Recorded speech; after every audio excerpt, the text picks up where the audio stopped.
But I think one of the reasons why we have such a problem with the topic of marriage right now is because we're still trying to figure out how to do marriage in the 21st century with a 20th century mentality about monogamy and marriage that used to work in generations past. But now that we're in the 21st century, now we're looking at like polygamy, now we're looking at thruples, now we're looking at polyamory, now we might still be trying to make even monogamous, traditional marriage work in a 21st century egalitarian way of doing things, as I was saying before, based on sort of Marxist principles, right?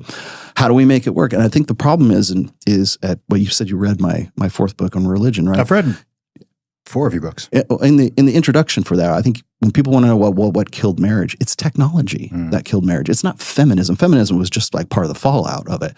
Technology is what killed it. The technology is hormonal birth control. It might have been social media. It might have. If you read the book, you understand. I make these metaphors.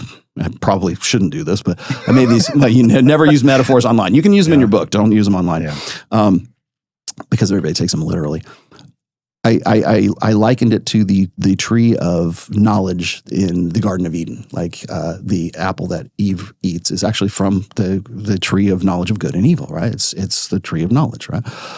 And I made the comparison to like every so often in human history, another apple falls off that tree. We get a new invention like atomic weapons. That was an apple that falls off the tree. Human flight, like the Wright brothers learned how to fly in the air. Okay, well, that's a game changer, right? Now suddenly we did go to the moon. Okay, so we go to the moon, okay? And that's another apple that falls from the tree. Hormonal birth control is another one that fell from the tree.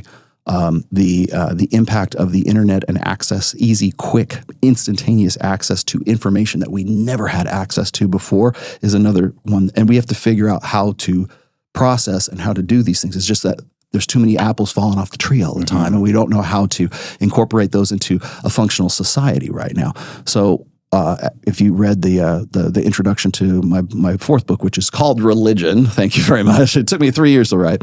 I liken the internet to the Gutenberg press. And the Gutenberg press in like the mid 1400s or maybe late 1400s was movable type. And what's the first thing they do? They print the Bible. And now the layperson can read the Bible, and it increased the literacy rates in Western Europe, like skyrocket. Now we can have other books. Now we have the Bible. Now I have this. And you want to know why there was the Protestant Reformation? It's one invention.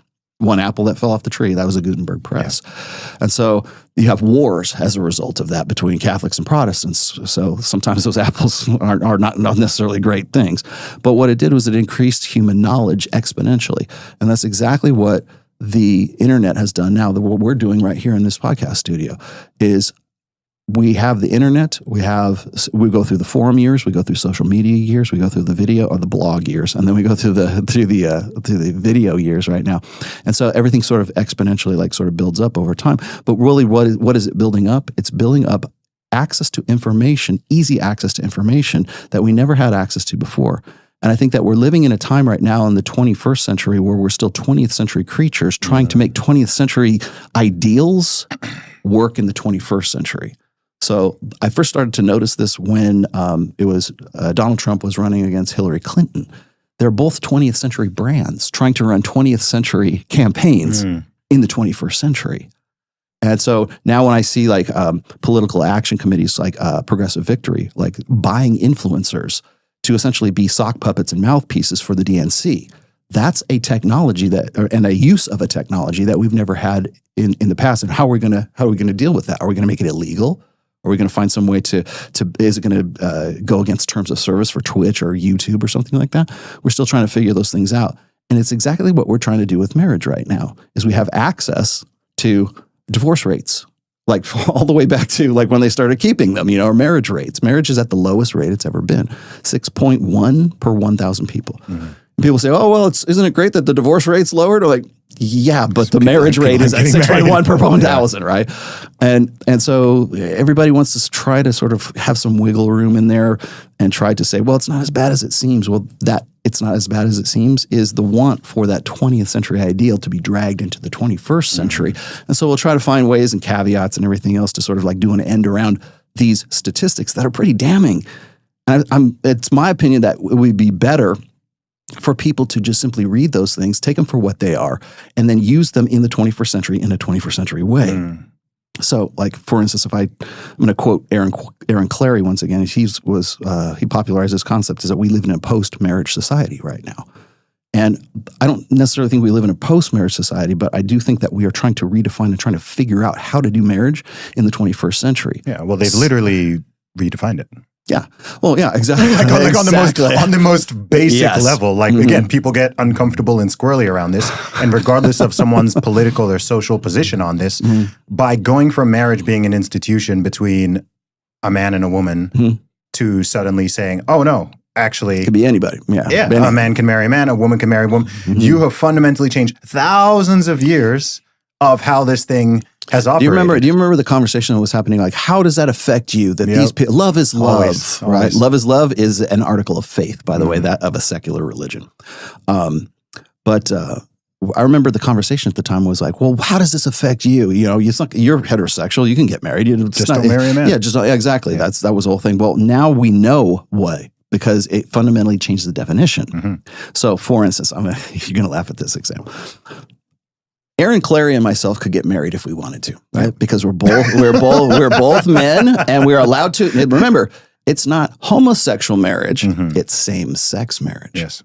So the stipulations of my new marriage with Aaron Clary is that we're both heterosexual, and we can go and party with all the chicks we want, bring them home, and have random sex whenever we want. Well, that's the stipulation of our marriage. The thing that would block it, though, is something that is more rooted in tradition, which is bigamy.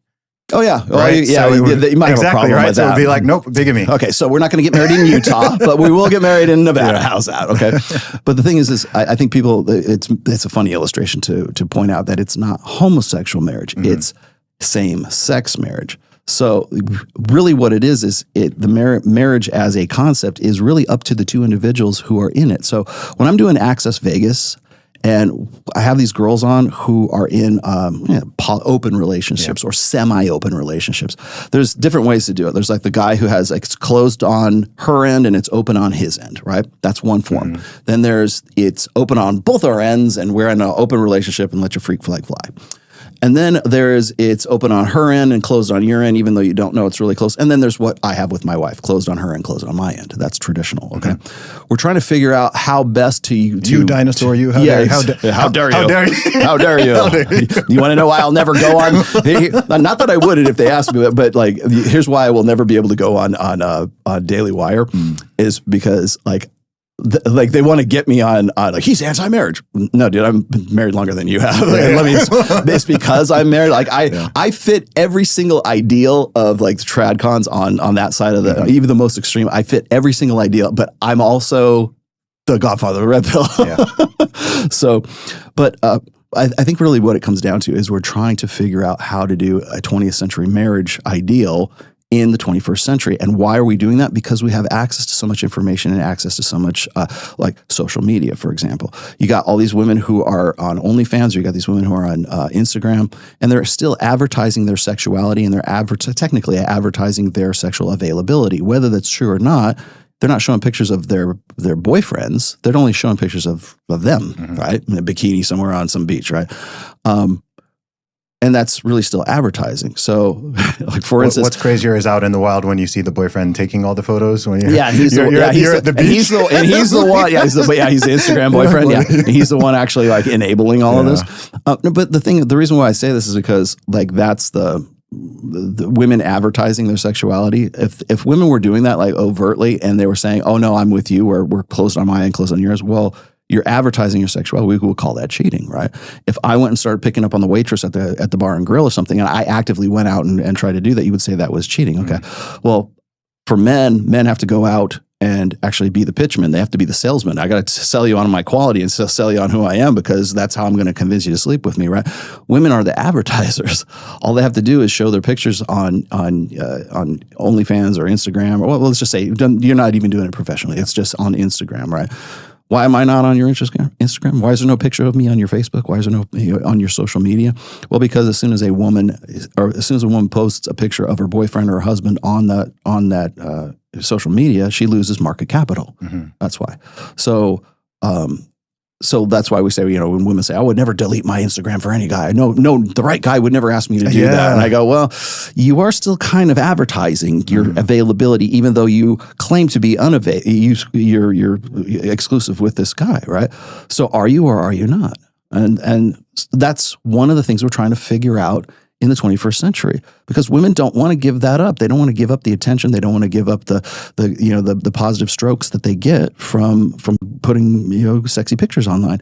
So how does that fit into 21st century marriage? Also, what about a woman who wants to bring other women into the bedroom for her husband? They're still married. Adam 22, for example. Oh boy. Yeah, I'm sure you're familiar with Lena the Plug and that whole situation. I know this is a family show, so I'll try not to get into that too much. But I will say this, factually correct. Adam 22 and Lena are married. I've seen the wedding pictures. I know they are married. Are they married? By traditional sense? Legally, yeah. Legally, they are married. Yeah. They're the ones who are defining that. So as I was saying before, if Aaron Clary and I wanted to get married and we're both heterosexual, right? That's just how we're defining marriage in the 21st century. He can go have sex with any of the girls he wants to, and I can too. That's just the stipulations of our marriage. The thing is in the 21st century, we're still trying to figure out how to do that with social media, with Instagram, with streaming 4K pornography, with you can get into the marriage thing, all the issues that revolve around intersexual dynamic, the red pill, and marriage. You can include pornography. You can include sedations, which I would include as say drugs and weed and all this other stuff. You can include open marriages. You can include women not wanting to give up their Instagram social after they get married, right? Or even showing a picture of the guy that they're with, right?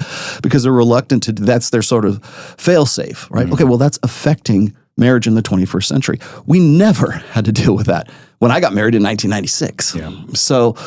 So yeah, it was different back then, but it's also the definition of marriage and the definition of what you were getting yourself into was much more clear than it is today.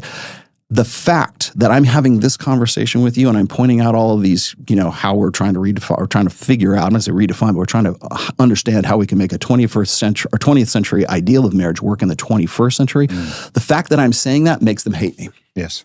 Because I'm pointing out, I'm holding up a mirror and they don't want to look in that mirror.